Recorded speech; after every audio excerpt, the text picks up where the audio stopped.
And welcome back once again. Here we are in year 12. We've just done our year 12 assessment and we're just having a little bit of feedback at the moment. And we are going to get stuck into a little bit of market structures theory, particularly the whole theory of oligopoly. So let's just have a quick look at the different market structures. We'll not go into these in any particular great detail, but just the different market structures that you'll be asked to consider over the course of the next 2 years. You'll have encountered some of these. Those of you who have done GCSE economics, you'll already have encountered some of these. So one might be, Scott? Monopoly. Monopoly, thank you. Dylan, a second? Duopoly. Henry, third? Oligopoly. Fourth, Anisha?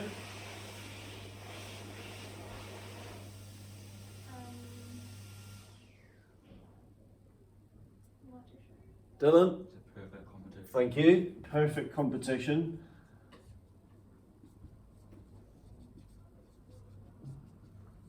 Okay. Another one? Any takers for another one? Sounds like Monopoly. Favour, you wrote a lot about it actually in your answer, although I don't think it was the word that you actually intended to write. What have I circled a lot in your final answer? Yes. What was that, Sean? Sorry? Monopolistic competition. Precisely, monopolistic competition. That's another one.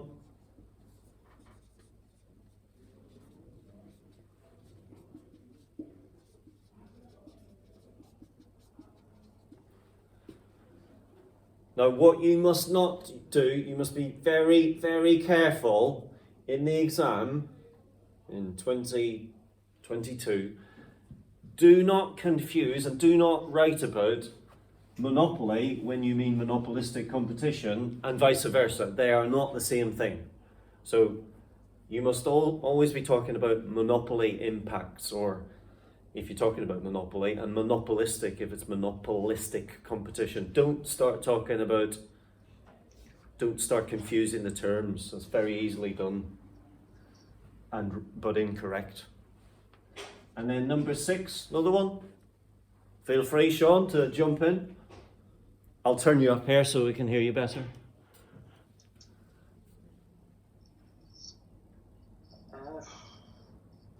Yep. Nothing in mind.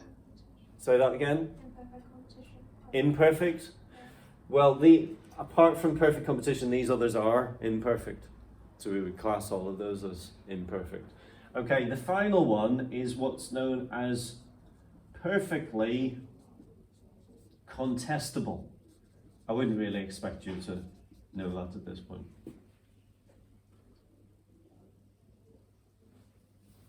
So those are the 6 really that you'll consider next year. Now, if you were to add these to a kind of spectrum from one extreme to the other, so what would we have on one extreme? Monopoly. Now, how much market share does a true monopolist, what's known in theory as a pure monopoly, how much does that have in theory? Not in reality, in theory. 100%, right. So the pure monopoly, in theory, we're talking 100% market share.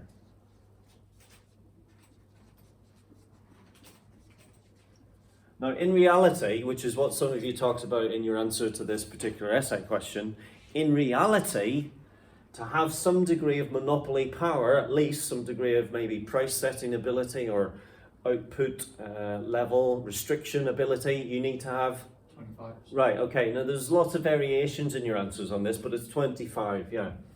So reality, we're talking 25%.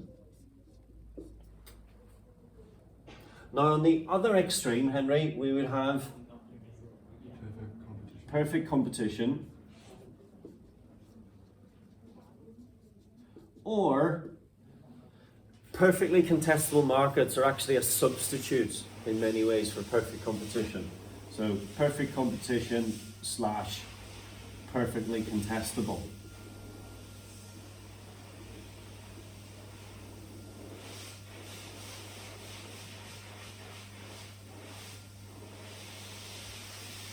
Okay, and then we need to kind of slot the others in where appropriate. So adjacent to monopoly, Manisha, we would have duopoly. Yeah, so we'd have our duopoly here. Because duopoly is two firms. Sorry, I've put that in the wrong place, haven't I? Other side.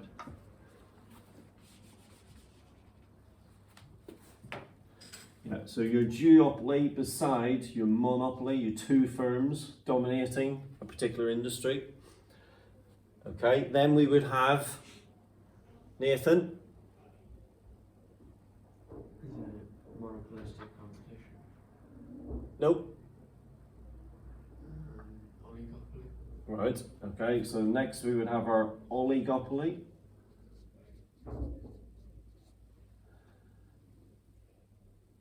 And then next, so we're getting closer all the time as we move in this direction. We're getting closer all the time to what would often be considered the optimum position from the consumer's point of view, the perfect market. So what must be here then, Scott? What's missing? Which one have we not used?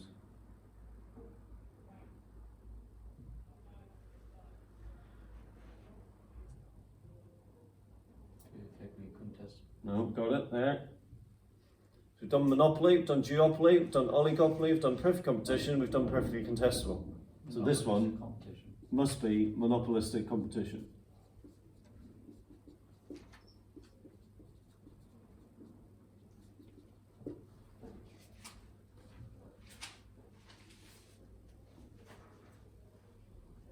Okay, now Besa, monopoly. How many suppliers?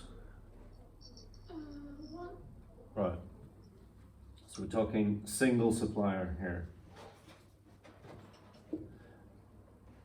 Duopoly, two. Oligopoly. Similar. Right, so we're talking oligopoly, we're talking a small number of what size firms? Big, small? Large. Large, right. So oligopoly, we're generally talking about a small number of large firms. Okay, monopolistic competition. Now I appreciate this is maybe something that you've never heard of before. But there is a trend here. As we move left to right, we're going from one supplier, two suppliers, few big ones. So this must be, Dylan? Several big ones. Yeah, well, this is a large number, but these would be relative, these would not be that big actually, monopolistic competition. You'd be talking things like cafes, estate agents, small accountancy firms. These are in what we would refer to as a monopolistically competitive market. So this would be a relatively large number of quite small firms.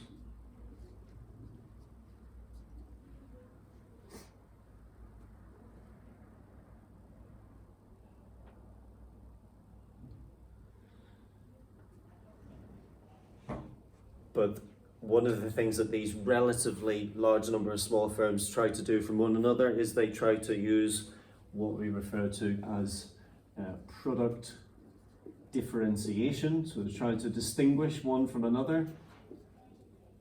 So hairdressers and estate agents, they all have their kind of their USP. Nathan, what would that be? The USP? Their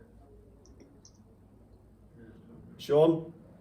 Unique selling point. Their unique selling point, yeah, they're trying to distinguish one another, stand out from the crowd. And then finally, your perfectly competitive market. Again, so this is a very large number of small firms, but they don't try to sell a different product, they all sell Similar. not just similar, The same. identical.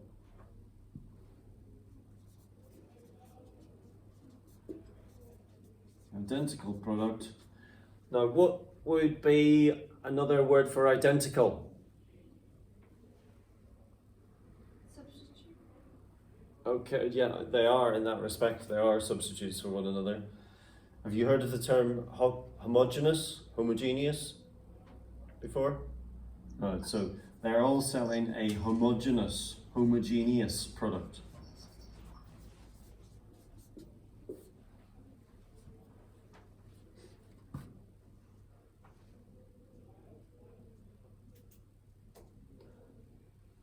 Okay, now we could go, there's so much more that we could say about these, but for the purposes of where we are in the course and so on at the moment, we'll stop at that. And let's now then focus on this notion of oligopoly, which of course was part of your exam question. So if I said to you, Basic, give me an example of an industry which is oligopolistic, what would you say? The industries that were mushroom extract, if it was. Say that again? No, so we can't use that as an example, so I don't want to just sort of repeat of what was on the extract material. Dylan? Supermarkets. What, sorry? Supermarkets. Supermarkets. Super, Dylan. Yes, supermarkets. Okay, that's a good example. And why is that a good example, Dylan? There's quite a few big firms. You've got a small number of large ones, but there's actually only one which is more than 25% market share, which is Tesco, yes, at the moment, yeah. So the supermarket industry is a great example of that. So let's have a little bit of a more in-depth look then at the oligopoly market. Supermarkets.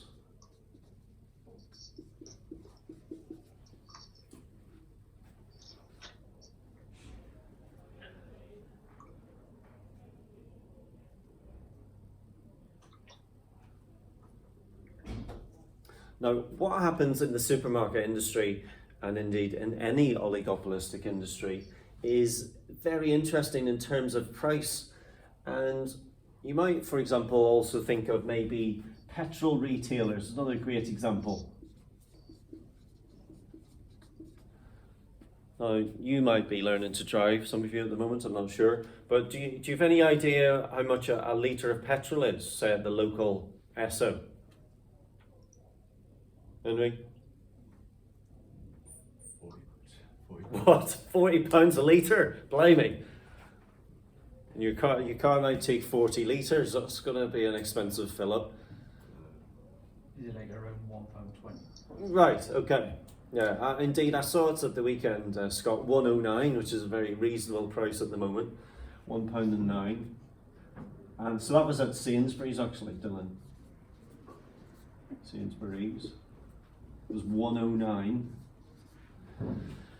Now, if you then drove further along the road and you arrived at Esso or Shell, Manisha, how much would it be there? Like 140. Really? Less. Would it not be 109? Or maybe it might change. Say again? They might have a different prices. Oh no, oil. Okay. Oh, they have different prices. I don't know. Yeah, 109. 109-ish. And what if you drove along the road further and you reached BP? What might it be there? 109. Right. Now, this is a very interesting phenomenon because what we're seeing here is that these oligopolistic firms, quite often, they do not compete on price. And the petrol forecourts are a great example of this, whereby you could drive from one retailer to the next, to the next, to the next.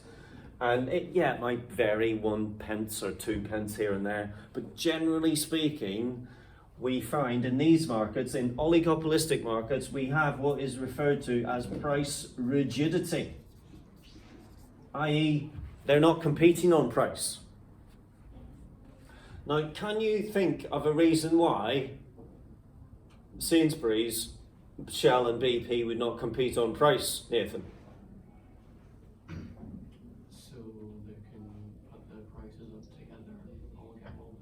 Right, great answer. So sometimes they all gang up together and they collude. Now, is collusion allowed, Favour?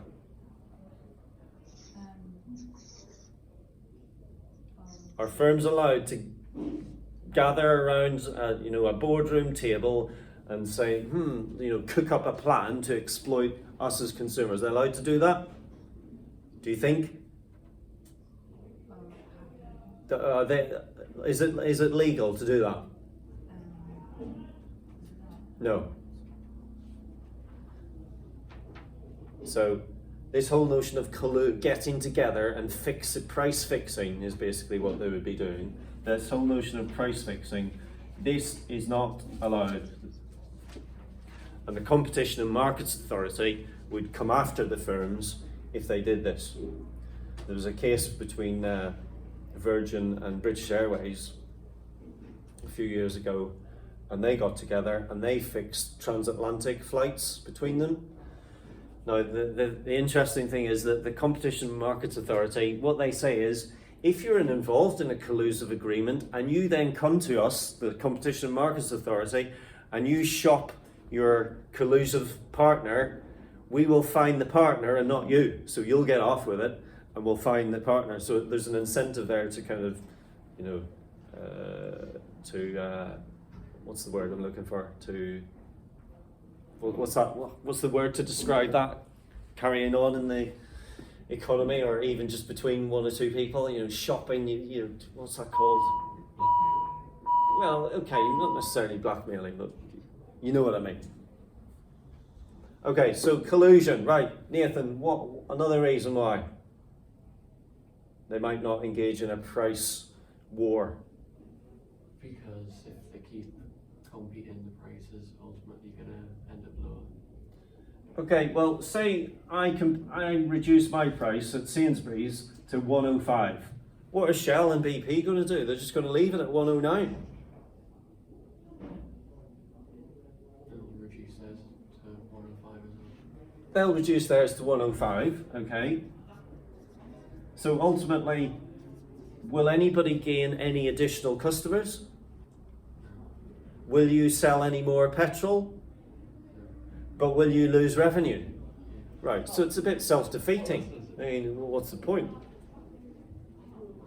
Now, if you look at it in the other direction, what if I at Sainsbury's, I said, I'm going to try and get some more money out of my customers, I'm going to bang it up to 115. What then will happen? Favour? What will Shell and BP do then? Will they do anything?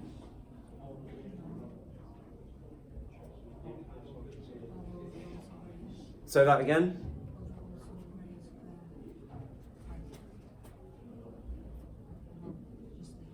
They would just say, well, crack on. I'm going to leave mine at 109 or 105 or whatever it may be, and I will gain the extra customers.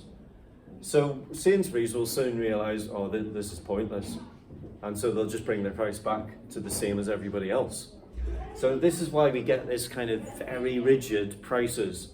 The same happens in supermarkets. Supermarkets, generally speaking, a pound of butter in Asda is the same price as Tesco, is the same price as Sainsbury's in that respect as well. So you don't really get these so-called, price wars between the respective companies.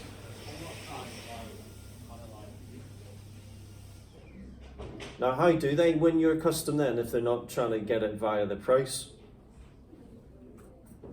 The unique selling point. Okay, well, what do you mean by that specifically? They could do it through advertising.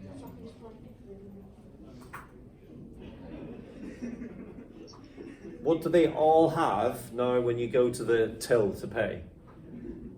Customer loyalty bonus. A customer, Loyalty Sean? bonus. They have a customer loyalty bonus or a customer loyalty card. They've got a Tesco Club card or a Sainsbury's Nectar card or whatever, all these cards. Now, what do you get, Henry, when you spend money in the supermarkets? When you hand your card over? We get like points for it. You get points, okay. So if I have a Tesco Club card and I shop for a month at Tesco, and then the second month I go to Sainsbury's and I try and hand in my Tesco club card, what will happen? Fraud just wouldn't work. It wouldn't work. I won't get any points, will I? And what do points make? Like extra. Prizes. So you're too young, obviously. So Bruce Forsyth, you remember him? Bruce Forsyth. Yeah, I remember. What do points make? Prizes. Prizes, exactly right. Well, you can't take your Tesco club card to Sainsbury's and vice versa. Yes, Paisa?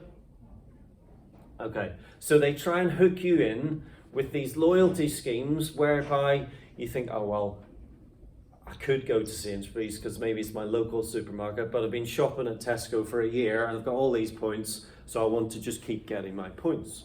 I mean, do you do that, Scott, in your family? Yeah. Where? Sainsbury's. Sainsbury's, Dylan? Tesco? Tesco. Well, we've got a monopoly here of Tesco, everyone. Monopoly of Tesco. We don't really do that. We sometimes mostly We go to had. Tesco, but What? we sometimes go to Tesco, but we sometimes go to Asda too. So we don't really have a preferred market. Okay. Nathan? Mainly Sainsbury's. Sean? Asda. Do they have a loyalty scheme? Not really. Not really. So how do they win your custom? Price? Regular thing now, to be honest. I don't really know. Just a thing my parents do. Habit? Carried on with it. Closest supermarket maybe? Bump into some, you Something know, like that, yeah. maybe your parents know the cashiers and the people who work on the tills, you have a bit of bants with them, you know, as you're packing up your shopping or something like that, I'm not sure. Right, okay. So we have this price rigidity. Now, that results in a very interesting set of demand curves for an oligopoly as follows. So, just waiting for this to dry a bit.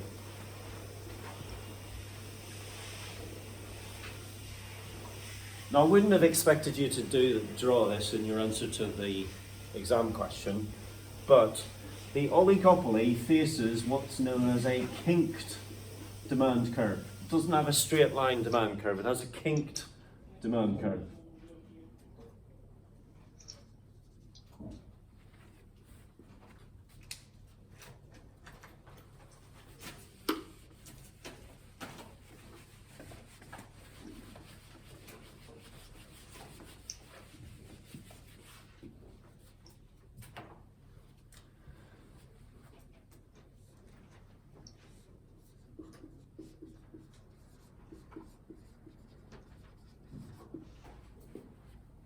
Okay, can you see that, Sean? So it's a bit faded, I think. No, not really. It's also the light reflecting off the board as well. Right. Talk about fussy, eh? Right, let me just try something else.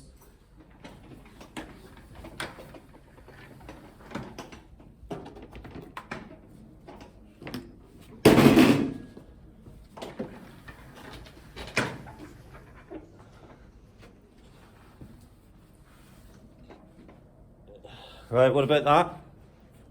Yeah, I can see that there now, yeah. What about Yep, there we go. that? Okay. Right, so, I'm not sure if you can see this, it hasn't come out very well, but we've got the kinked demand curve. Right, so, let's just tackle this. So what you need to do for the oligopoly's demand curve is as follows. Price and quantity. Now what you want to do here is you want to draw initially a very elastic, so by elastic we mean flat demand curve. So D elastic.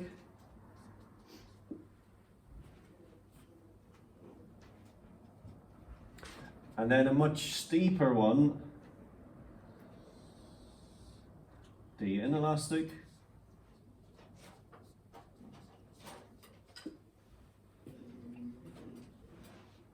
And then the point at which those two demand curves intersect, that is the price charged by firms operating in oligopolistic markets. So that P star, Q star.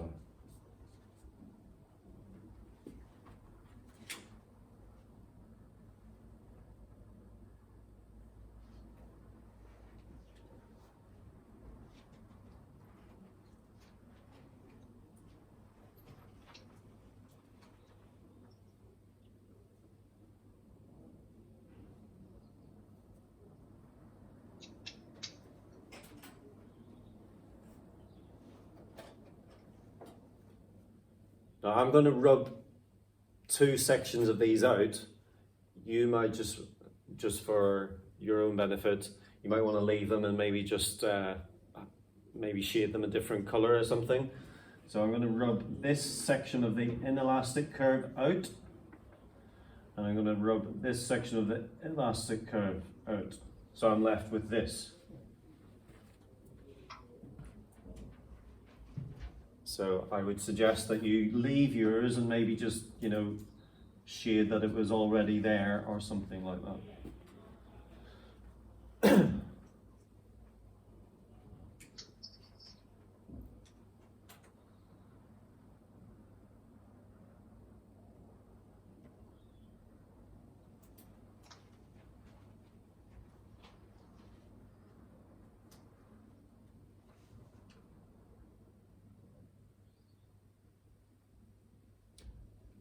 So the oligopolist's demand curve is very elastic above P and very inelastic below P. So let's consider those two things. So Y is demand very elastic above P.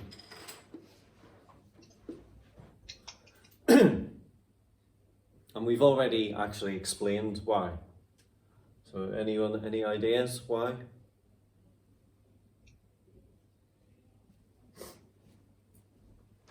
Henry? Because as soon as it gets more expensive than P star, it tends to go back down because it doesn't bring in any more revenue. Okay. Right, I think you're on the right line. So let's just have a think about that in terms of our BP, Shell, Esso, whatever. So they're all charging 109 to start with. 109. So P star here might be representative. Beto, okay? P star might be representative of this price, this equilibrium in the market of 109. And then BP decides, right, we are going to try and get some more revenue, and to do that, we are going to raise our price. So they decide they're going to go for £1.15. Well, what are they going to lose massively straight away? Customers. Why? Because we want to pay £1.15. Why would you want to pay £1.15 when you can pay £1.09? So you'll just go to Shell or Esso. Now, how do we represent very large changes in demand with very small changes in price? We represent that by way of what type of demand curve, Dylan? A very elastic demand curve. So that very flat demand curve shows us that if you raise the price from 109, which is, we're saying, our kind of industry standard, to 115, what's going to happen? You're going to lose a very significant amount of custom, Q1 down to Q2, and your net gain here is going to be very small. So you're actually going to gain that, but you're losing all of that. So raising price is very much self-defeating, precisely. So that is why the curve is inelastic above P. And you will find that the raising of price is self-defeating.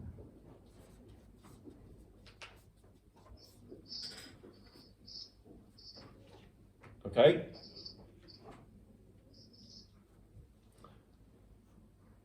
Now, on the other hand, Manisha,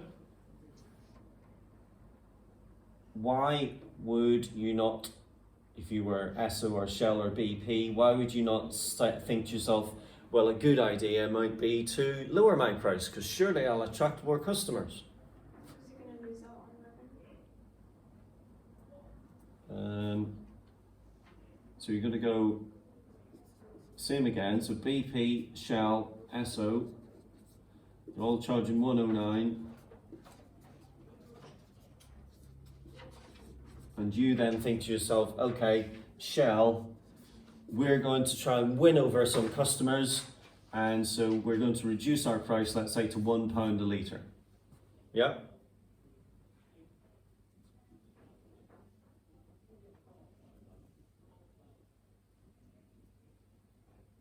And what are you trying to gain by doing that? You're trying to gain More customers. customers, right, okay. So you're trying to gain custom. Now, will BP and Esso want to lose custom to you? No. So what will they do immediately? They'll lower They'll lower the prices. their prices and they'll just say, right, well, we'll come down to £1 as well. £1. So actually, in reality, you don't even gain any additional customers. Now you might, for an interim time period, you might gain one or two,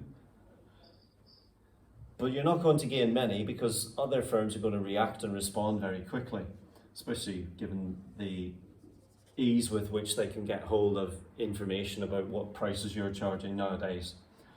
So this is therefore going to be very, very inelastic as well, because reducing price is going to bring you barely any additional custom. And indeed, it might not even bring you any. So you might have a very perfectly inelastic demand curve. You reduce the price down from £1.09 to £1, and you don't get any new customers. Your customers were Q at 109, and there's still Q at £1. Now we're showing it's a bit more responsive than that, but it's almost on the vertical. Do you see that, Scott? Yeah.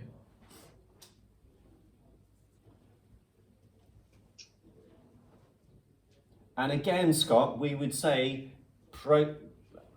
not raising price, but reducing the price. In this case, It's self-defeating. it's self-defeating again. Why would you do that? All you're doing is lowering your revenue and gaining little to no additional customers. So again, this is also self-defeating. And so as a consequence, this is why you find in oligopolistic markets, the price is, Fixed. well, don't say that prices are Rigid. rigid. And firms are trying to attract custom, not by manipulating the price, but by Big loyalty.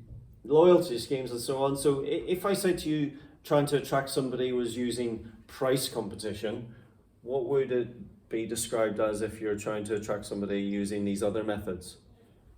Sorry, Sean, I might not have switched that around there. Loyalty schemes, etc., they are known as Non-price. exactly competition. non-price competition. So they tend to, what you'll find is that prices are rigid, and they're trying to attract custom not by changing the price, but by using these other methods of non-price competition.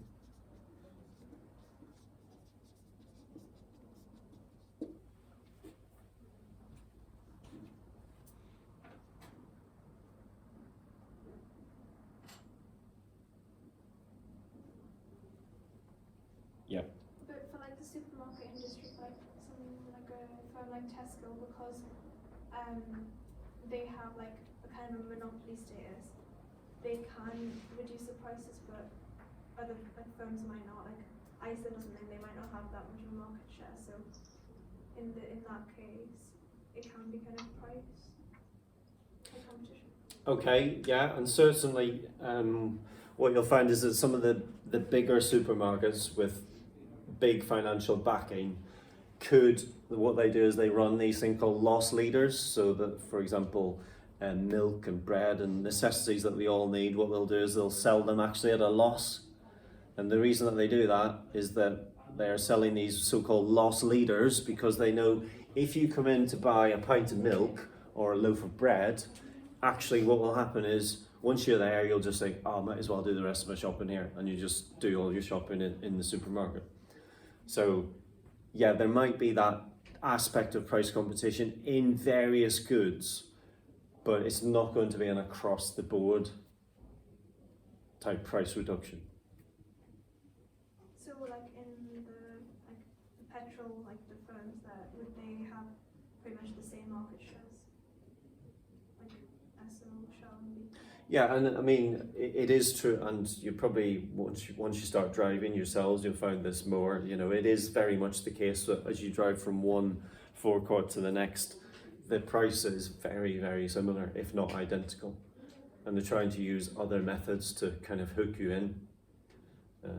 Now, whether or not these loyalty cards, Martin Lewis, hi Martin if you're watching, he did a little thing on his program 3 or 4 weeks ago, and it was all about the actual value that you get out of these loyalty schemes, and they're absolutely appalling. Actually, the loyalty schemes, they're kind of, we're being suckered into sort of being loyal to supermarkets, when actually you have to accumulate fortunes on a Tesco loyalty card to get any real benefits back from it. I can't remember which one Martin Lewis said was the best, but they're all they're not generous at all. Let's put it like that. You're going to say something there, Nathan? Okay, I'm going to just to bring this to a conclusion, because I do want to move on. What do you call the group of, and it's been in the press actually yesterday, Financial Times, oil prices, as you know, are very much on the slide at the minute, less than $40 a barrel at the moment. What do you call the organisation which does actually collude and get together and fix oil prices by fixing the amount that they're pumping out every day, amount of barrels?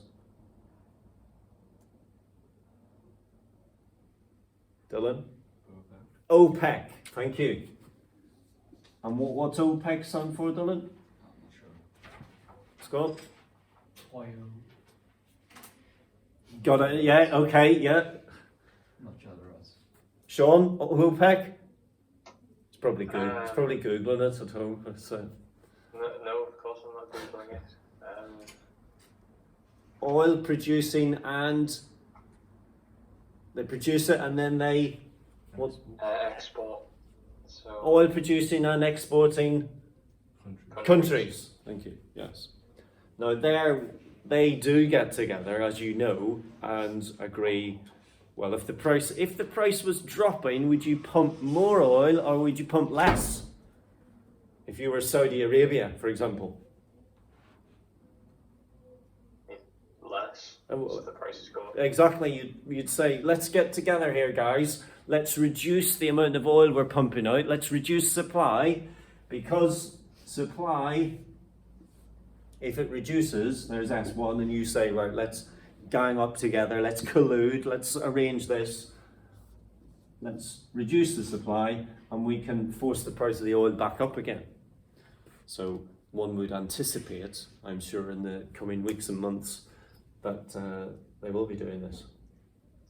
Okay, so we'll leave it there. That's all I want to say really about oligopoly.